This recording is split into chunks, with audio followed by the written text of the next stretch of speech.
Hello, beautiful people. My name is Cierra, and welcome to my channel. So, in this video, I'm just going to go ahead and go over my reading statistics for 2024. I know there's still like a few weeks left, but we're just going to go ahead and wrap all of this up because I have goals for 2025, which is going to be the next video. All right, so I took some screenshots from my Fable and my Storygraph accounts, and we're going to analyze the data, kind of like compare, contrast a little bit because I may not have updated one as much as the other, but it's going to be a very interesting video. So let's dive right on in. Okay, so starting off with my Fable account, so I'm going to put an image up here. Jesus, it was a very fun year, I would say. My most read month obviously is December. I went through a lot of my novellas this month, so of course that has become my most read month. But I didn't read any books in January. I don't know why. I think it's just because it was the start of the new year. And yeah, I don't even know what was going on, but it was just like the start of the new year. I didn't get any reading done, probably just because it was hectic, getting into the swing of things of the new year and everything like that. So that's probably why. February, I read 5 books, and it was an interesting February because obviously I read 2 romance books. I read Alan Wake, which is the book based off of a video game. Yeah, it's very extra. And then I read Beasts of War. So very interesting month in terms of like genre. March, I read 3, 4, 5, 6, 7. I read 7 books. And out of those 7 books, they were all different genres. Obviously, again, it was a decent month, I think.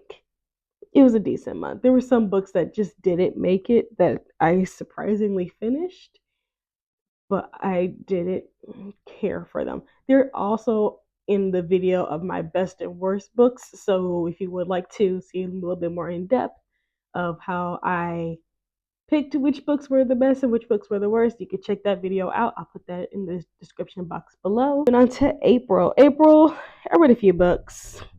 May read the same amount of books, different genres. I read a little bit more mystery. I tried out I read a Why Choose book. I forget like the actual term of it. I'll probably put it up here somewhere in this video. But I read a Why Choose story for the first time, and I actually really like it. It was a little bit repetitive, which is why it was a 4, but still solid book. I know it's like a series, so I'll be getting back into that eventually. That was on my Kindle, so we'll see when we get to that. June, I didn't read as many books. I think that one was because it took me a long time to get through one of the books. I think it was Tarot, and I don't know why. Not that it was like a long book, but it took me a while to get through. I don't know if the book was supposed to be like a YA book or a middle grade book. I'm not really sure exactly where it falls under, but it was a very interesting concept, which pretty much took the tarot cards and used them to create a story essentially of like a girl living in the tower card, and suddenly realizing she has like magical powers to go to other cards that she creates. That's pretty much what it was. It was all right. I just, it was a book. July was a lot better, a lot better. That's when I read Children of Blood and Bone, One of Us Knows, The Writing Retreat, and The Darling Girls. So pretty much one fantasy and the rest thriller because I'm a thriller girly. And yeah, I just loved it. I loved all the books. They were really amazing. And yeah, just it was a mix. Not like bad books, but like, okay, this was good. This is a good book. I read a few of my favorite authors. So like Lisa Jewell, Catherine Stedman. I read a I read Alice Feeney. She was a first read for me, and The Return was a first read for me. But Shari LaPena, Lisa Jewell, Catherine Stedman, I read their books before, so I already knew what I was getting myself into. But what really surprised me that month was Their Vicious Games by Joel Wellington. Hands down, the best book of the year for me. Best book of the year. Like, I absolutely loved it. I still rave about it. I did a whole video. It was like about an hour long. I did it over here on my channel, so I'll drop that one in the description box below too. But I absolutely like break down like by chapter, not even by chapter, by like sections into like what I think about the characters at the beginning, the middle, and the end type of thing.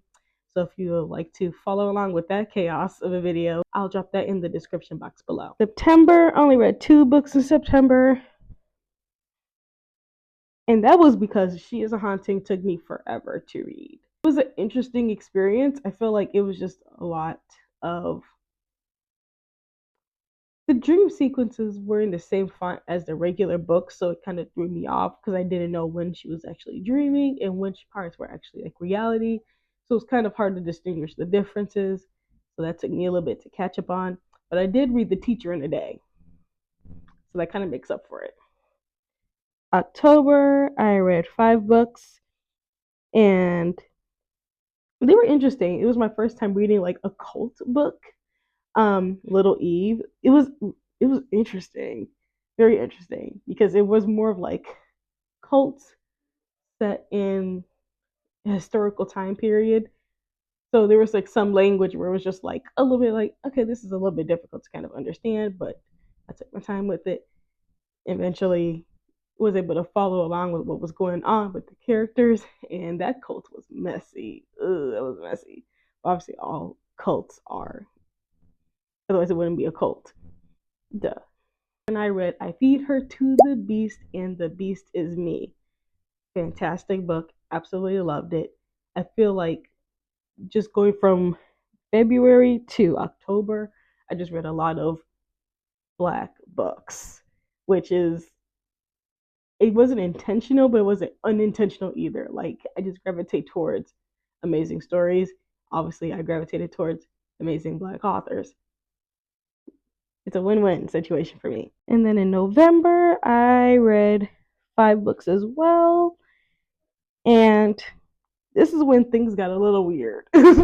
all I feel like all of the books in November were all pretty much just like, well, minus the Blonde Eyes first. The rest of the stories were very much like revenge type stories, like very extreme measures taken in these different situations. One of them was actually like a historical fiction book about a female sugar.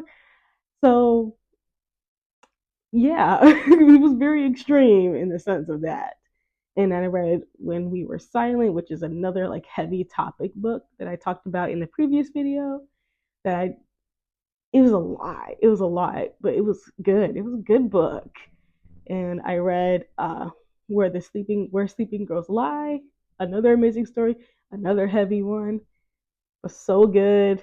Death at Morning House, not as heavy, but heavy enough when you start to learn about the family that lived in the house at the specific period of time.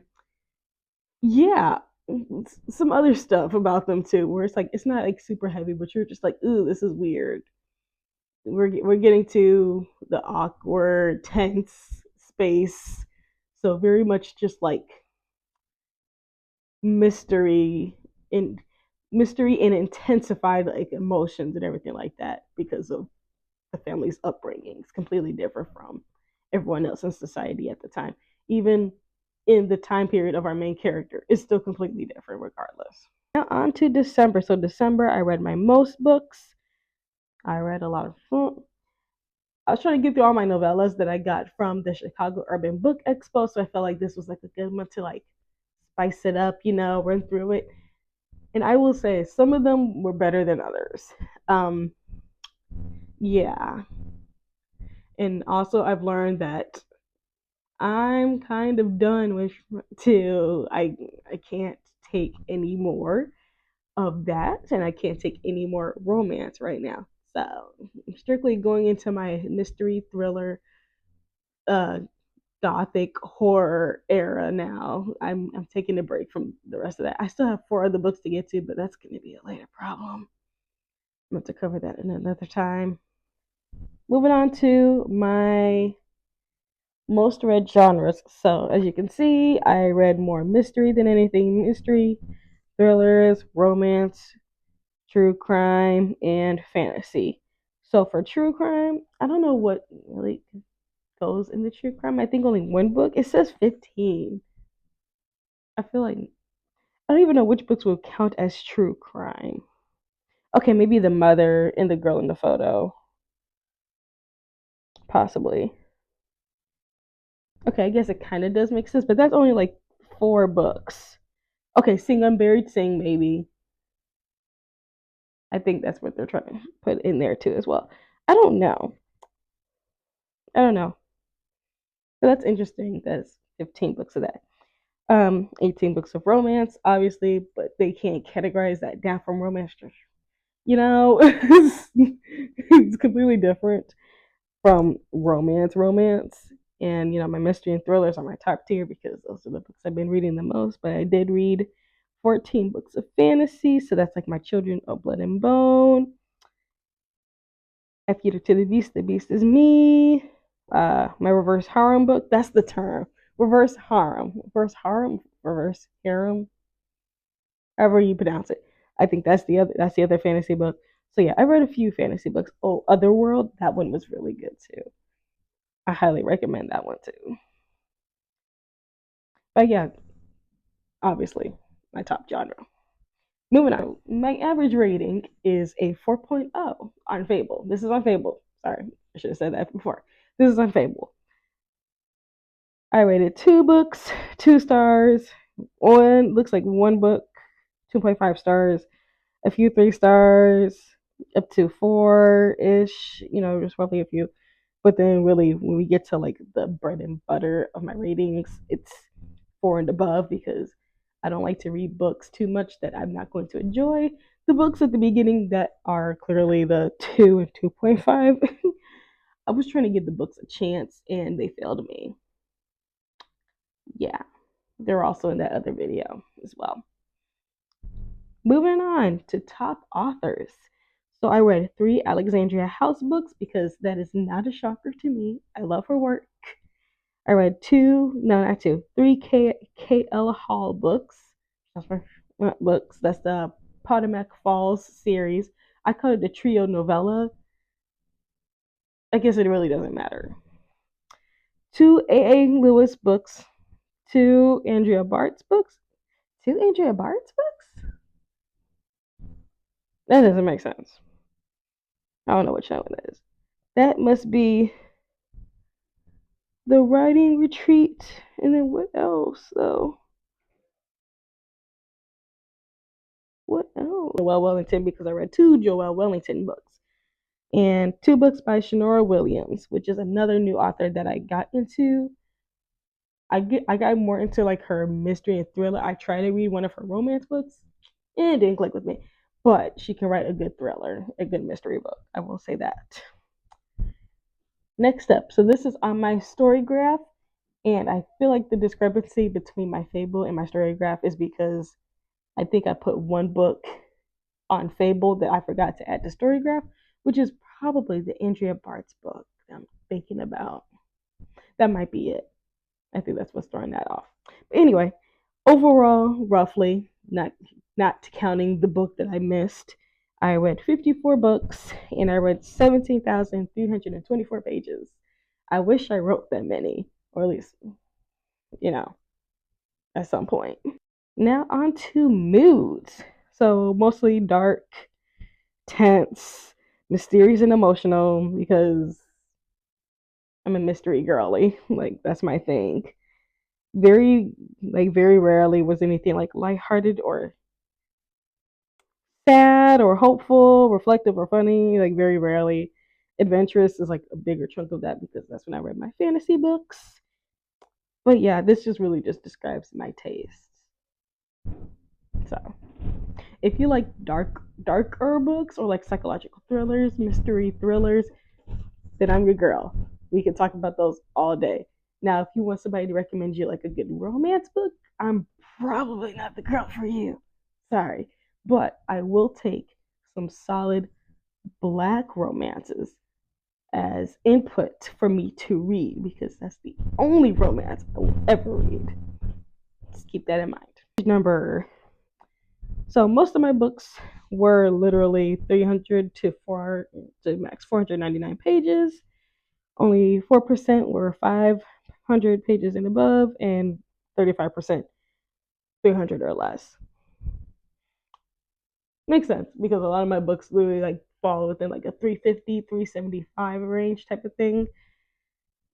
I don't even know what the 4% is for the 500-page book. I can't remember. It might be Children of Blood and Bone. That's what it might be. So this is obviously not counting the one book that I'm missing, but it says I have 57% print, 28% digital, and 15% audio.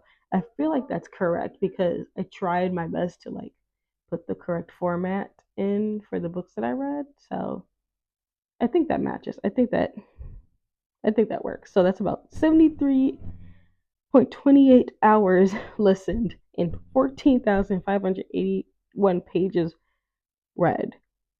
Wait, that doesn't make any sense. I'm just slow. Never mind. Ignore me. All right, on Storygraph, my rating says it's 3.97. And, just not counting the book, but still, I rated a lot of books fives. So that tells you anything.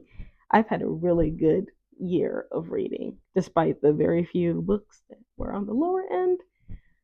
A lot of my books were pretty darn solid. Like, absolutely love them.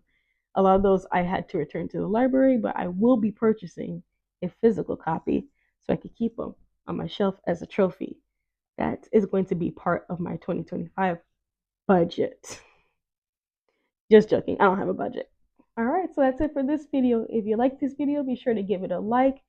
Comment down any books that you have read this year that I've read. I would love to hear your input, or maybe just a different book that you read. I like to hear what you guys are reading. I'm nosy. So, yeah, and until next time, bye.